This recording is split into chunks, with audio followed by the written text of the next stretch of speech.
আসবে আমি এখান থেকে ঢুকবো ভিতরে। চ্যালেঞ্জ করলাম আপনার সাথে। अच्छा থাকেন। হ্যাঁ আপনি দাঁড়ান। আপনি কে মেজর না লেফটেন্যান্ট কর্নেল না ব্রিগেডিয়ার কি আপনি? ডেফিনেটলি মেইনটেইন করব। আপনি মেইনটেইন একটা বাস। ভাইরে ভাই, এইটা আমি কি দেখলাম? একজন পাতি নেতা যে কিনা বাংলাদেশ আর্মির সাথে এইভাবে তর্ক করতেছে। লোকটার সাহস দেখে আমি সত্যি অবাক হয়ে গেছি। তার সাহস দেখে আমার মনে হইতেছে তার শরীরে মাংসর থেকে কলিজাই বেশি। এই থানায় দাঁড়াবো আমি।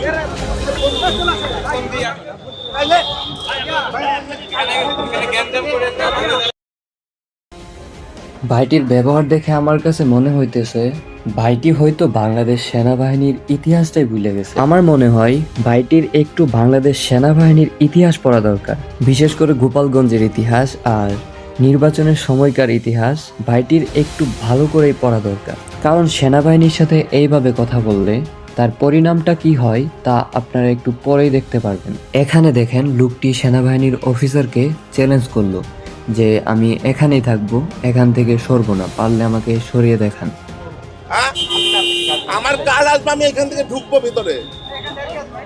চ্যালেঞ্জ করলাম আপনার সাথে। अच्छा ठीक है এইটা শোনার পর এই অফিসার অন্য অফিসারকে ডাকে।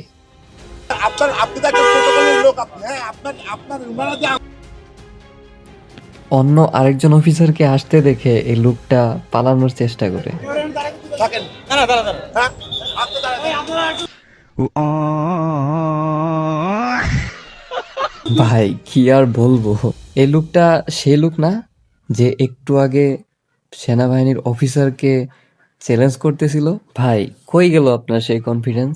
একটু আগে এত কনফিডেন্স নিয়ে আপনি কথা বলতেছিলেন আর এখন পালানোর চেষ্টা করতেছেন। তারপর অফিসারটি আসার পর যা হওয়ার কথা ছিল তাই হয়েছে। অফিসারটি এসে এই লোকটাকে ঘাট ধাক্কা দিয়ে এখান থেকে বের করে দেয়।